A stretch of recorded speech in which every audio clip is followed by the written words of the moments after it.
All right, imagine this. You're stepping into a world, but not just any world, the world of silversmithing. Mm-hmm. We've got career guides, we've got advice on how to ace those interviews, Yeah. even some glimpses into how AI is shaking things up in the job market. Yeah. It's a pretty intriguing collection of stuff. It is. But let's be honest, who wants to just skim the surface, right? Right. Today, we're going deep. Okay. We're diving headfirst into the artistry, Yeah. the skills, the real nitty-gritty of what it takes to thrive as a silversmith in today's world. And it's fascinating, you've got this ancient craft, but it's colliding with all this modern technology, the shifting demands. Totally. It's this really cool blend of tradition and innovation. It really is. And it's not just about, crafting a beautiful piece of jewelry. Right. It's about the how, the why, the whole fusion of art and skill. Yeah, it's more than shiny objects. Absolutely. It's about taking these raw materials and turning them into something that's both beautiful and built to last. Yeah. What I find so captivating is that silversmiths, they're involved in every single step of the process, from that initial spark of an idea Right. to actually crafting the piece, Yeah. to even appraising its value. It's pretty amazing. Absolutely. It demands a really unique set of skills. Yeah. You need that creative vision, that artistic flair to dream up these intricate designs. But then you need the technical know-how, the meticulous skill to bring those designs to life, to make them a reality. Makes you wonder, what does a silversmith's toolkit even look like these days? Oh, for sure. Is it all hammers and torches? Or is there like some high-tech stuff hidden in there too? You might be surprised. Right. Alongside those traditional tools, the soldering torches to join the metal, Right. the hammers to shape it. Yeah. You're finding cutting-edge technology right there in the mix. Wow. Today's silversmiths, they're using computer-aided design, CAD software, Oh, wow. to create these incredibly intricate, precise pieces. It's amazing. So instead of like sketching designs by hand, Right. they're basically creating like digital blueprints. Exactly. It's revolutionized the field. That's wild. Yeah, and it's not just CAD. 3D printing is becoming huge too. Okay. Imagine designing a piece on your computer and then having a 3D printer actually bring it to life. In metal, in silver, in gold. Okay, that's next level. But even with all this incredible technology, those core skills of a silversmith, Yeah. the intimate knowledge of metals, how to work with them, Yeah. the design principles, that meticulous craftsmanship, Absolutely. those never really go out of style, do they? Never. Those are the foundations. Right. It's like, a dancer, they need to understand rhythm and posture. Yeah. Even if they're learning a brand new style, the fundamentals are always there. Right. The tools might change, they might evolve. Yeah. But the essence of the craft, that remains the same. So how do they even start to acquire these skills? Yeah. Is it one of those fields where you begin as an apprentice? It often is. Okay. Yeah. Learning from a master craftsperson. Yeah, you're spot on. The journey often begins with an apprenticeship. Okay. It's all about hands-on learning, total immersion. You're spending years, literally years, Wow. under the guidance of these seasoned professionals, Right. mastering these techniques that have been passed down probably through generations. Wow, that sounds like a serious commitment to the craft. It is. It's not just a job at that point. Oh. It's dedication, it's patience, it's a real, genuine passion for the art of silversmithing. 100%. And as an apprentice, you're not just picking up the technical skills. Okay. You're absorbing the nuances, the artistry, Right. the problem-solving skills that are so crucial when precision is everything. Absolutely. One tiny slip can make a big difference. Oh, I bet. So you're learning to be adaptable, Right. to think on your feet. It's pretty incredible. It's almost like a direct lineage of knowledge Yeah. being passed down Yeah. one generation to the next. Absolutely. It's preserving tradition, that's for sure. So I'm looking at this career guide you provided, and it kind of maps out this progression. Okay. From starting as an apprentice Right. to becoming a junior silversmith, then a senior silversmith, Right. and ultimately reaching that pinnacle, that title of master silversmith.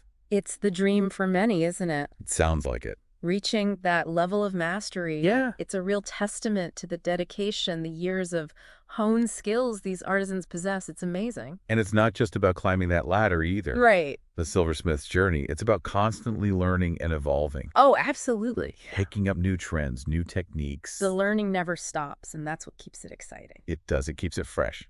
Because the world of jewelry design. It's constantly shifting. Yeah. New materials pop up, technologies advance, Yeah. styles change. There's always something new to discover. Right. And a silversmith has to be ready to adapt and evolve with it. Exactly. They might find themselves leading a team, Okay. sharing their knowledge, their expertise, Yeah. mentoring the next generation of silversmiths. Right, because they've now become the master. Exactly. Passing it on. Passing the torch, so to speak. I like it. Or they might decide to branch out, start their own brand, their own unique style. Right. Forge their own path. Exactly. The possibilities are endless, which is what makes this career path so fascinating. That's what I love about it. It's this beautiful blend of tradition and evolution, this constant push and pull between the old and the new. It's the best of both worlds. And speaking of evolution, this guide mentions that the jewelry industry as a whole, Yeah. it's projected to grow by 5% over the next decade. That's significant. It is. That's good news for aspiring silversmiths. It is. But what's driving this growth? That's the question, isn't it? It is. Is it just that timeless appeal of beautiful handcrafted objects, or is there something more at play? Because people are always going to appreciate beauty, Sure. especially when it's something unique, something made with care and skill. Absolutely. But you're right, there are other factors. Like what? Well, for one, the rise of online shopping has been a game changer. Okay, how so? It's like it's opened up this whole new world, In what way? both for the creators, the artists, and the consumers, the people looking for those one-of-a-kind pieces. Okay. It's easier than ever to, discover and buy handcrafted jewelry from anywhere in the world. That's true. You're not limited to just what's in your local shops anymore. Right, it's like a global marketplace. Exactly. And that's been huge for independent artisans, for smaller studios. Yeah, because it gives them a platform. Exactly. They're not reliant on, big box stores or traditional retail channels anymore. They can reach a global audience from their workshop. Exactly. That's pretty powerful. It is. And it ties into another trend we're seeing. What's that? The growing demand for custom designed pieces Okay. and ethically sourced materials. People are becoming more discerning, more conscious about their purchases. That makes sense. They want something unique, something with a story behind it, something that reflects their values. It's like a return to valuing the story, the craftsmanship, Absolutely. the human connection behind the piece. Precisely. It's not just about the object itself anymore. It's about the experience, the meaning it holds. Yeah. And this is where a silversmith's skills truly shine.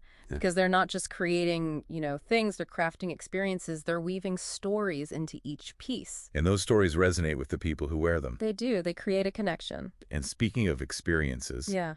I always love a good behind-the-scenes peek. Oh, me too. And you actually included some real interview questions I did. from actual Silversmith job applications. Yeah. I thought it would be interesting It is. to see what they're asking, what they're looking for. So what kind of curveballs might someone encounter during that interview process? Yeah. What are employers really looking for beyond just the technical skills? No, you're right. Interviews, they're not just about, ticking off boxes, proving you've got the skills. Great. It's about showcasing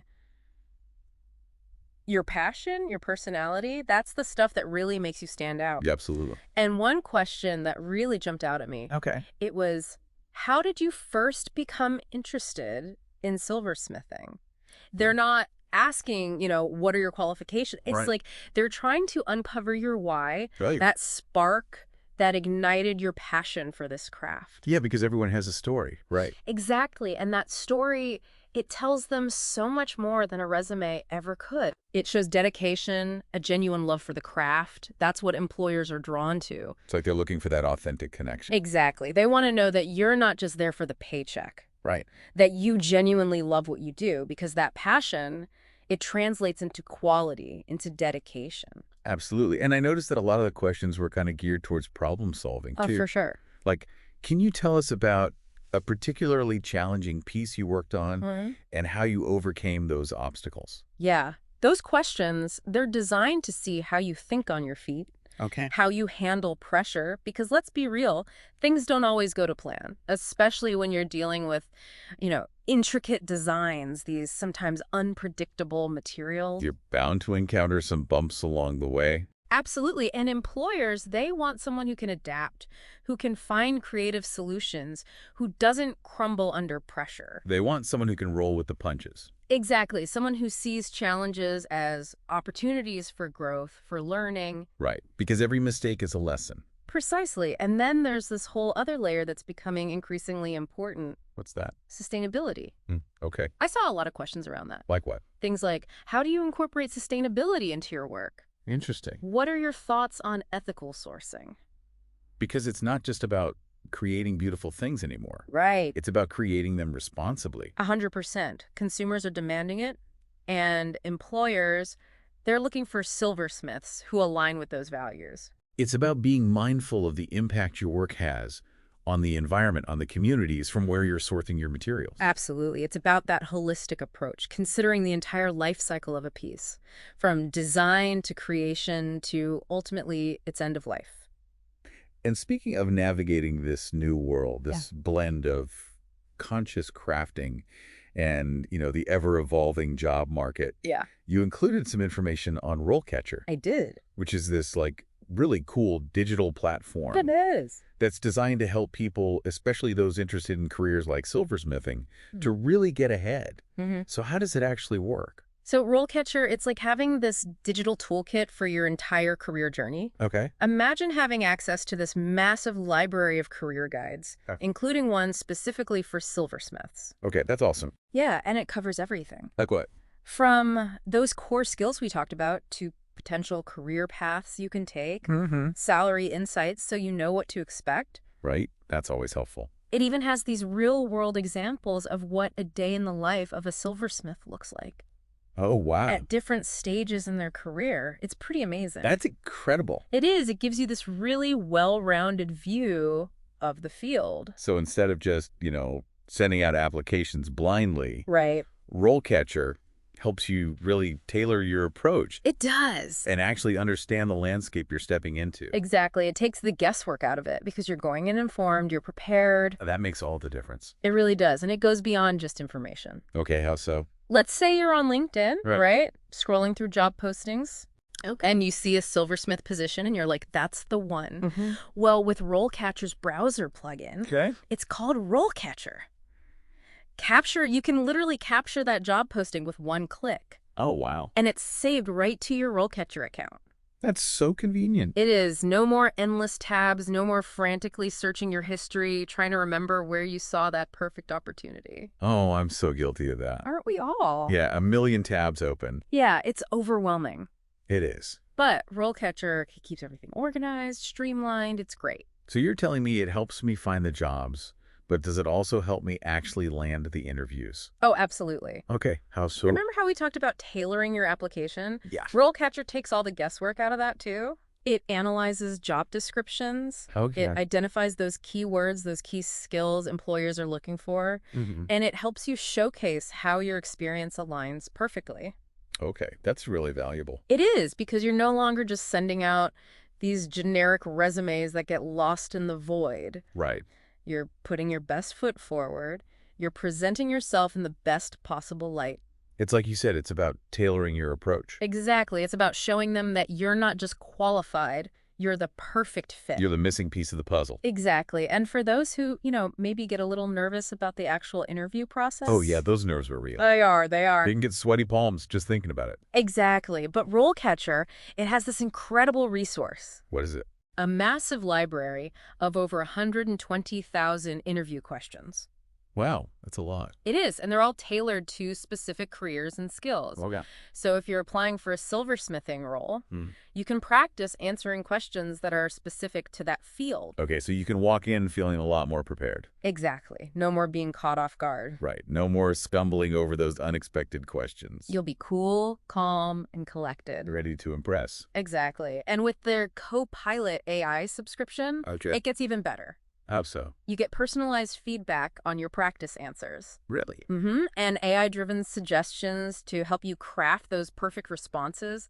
It's incredible. So it's like having a personal interview coach. It really is, right there in your pocket. Minus the hefty hourly rate. Exactly. It's accessible, it's effective, it's game-changing. It's like leveling up your interview game with the power of AI. Exactly. It's pretty amazing how technology is even transforming something as, traditionally human as job hunting. Right, because you still have to show up and be yourself. Oh, absolutely. But now you have these tools to help you put your best foot forward. Exactly. It's all about using technology to your advantage. Right, working smarter, not harder.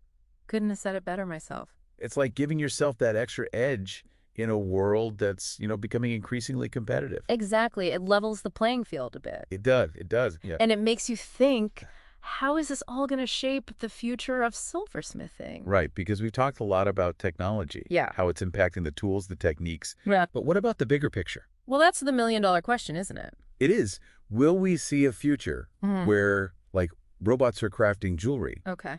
Or will that human touch always be paramount? I think while AI and automation, they're definitely going to play a larger role, I don't see a future where the human element is completely gone. Not at all. Okay. If anything, I think AI has this incredible potential to actually enhance the artistry of silversmithing. Enhance? How so? Because I get how technology can speed up production, make things more efficient. Right. But how does it elevate the artistry? Imagine AI handling some of those, more repetitive tasks, the technically demanding stuff, like rendering those really complex designs in CAD, or even automating certain parts of the 3D printing process. Right. This frees up silversmiths to really zero in on the creative aspects. Okay. The details, the heart and soul of the piece. So it becomes this, like, collaboration almost. Exactly. Technology's handling, like, the heavy lifting. Yeah. So the artist can truly shine. Exactly. It's like this beautiful partnership where each one, the human and the machine, are playing to their strengths. And that actually makes me think about, like, personalization. Oh, absolutely. Because you were talking about how consumers are looking for something unique, something that speaks to them personally. Yeah. Could AI be used to create those hyper-personalized pieces? Absolutely. Imagine this. AI could analyze a client's style preferences, their past purchases, even their social media, if they're comfortable with that, to suggest designs, motifs, materials that resonate with their individual taste. It's like having a personal AI stylist for your jewelry. Exactly, and it goes beyond just aesthetics. How so? AI can factor in things like, lifestyle, occasion, even budget, to create something truly bespoke. So it's not just about, like, here's a design I think you're like. Yeah. It's, I've crafted this piece specifically with you in mind. Exactly. It elevates the entire experience, makes it even more special, more meaningful. Which is, as you said, what people are really looking for these days. 100%. That human connection, that personal touch, that's what sets handcrafted jewelry apart. It's funny, we're talking about the future of silversmithing. Yeah. And it sounds like it's this really cool blend of, like, high tech and this really personal touch. It is. It's this beautiful paradox, this fusion of ancient craft and cutting-edge technology. And we can't forget about sustainability. Absolutely not. Which is a huge part of this whole conversation. It is, and AI can play a vital role there, too. Okay. How so? Imagine AI helping us to source those ethical, sustainable materials more effectively. Okay. Minimizing waste throughout the production process, even optimizing designs for minimal environmental impact. It's huge. It's like this fusion of ancient craft and cutting-edge technology. It has the potential to create a better future, not just for silversmithing, right, but for the planet as a whole. Precisely. It's about progress without compromising our values, and that's something worth striving for. I agree. Well, you've given us so much to think about today. I know. It's a lot. The artistry, the dedication, the ethical considerations, these exciting ways technology is shaping the future of this ancient craft. It's an exciting time to be involved in the world of silversmithing, that's for sure. It really is. And for everyone listening, I think this deep dive has shown that whether you're fascinated by the artistry, the history, the tech, or you're just starting to explore silversmithing as a potential career path, there's a place for you at the workbench, so to speak. There is. Come dive in. The water's fine. And on that note, until next time, happy diving, everyone.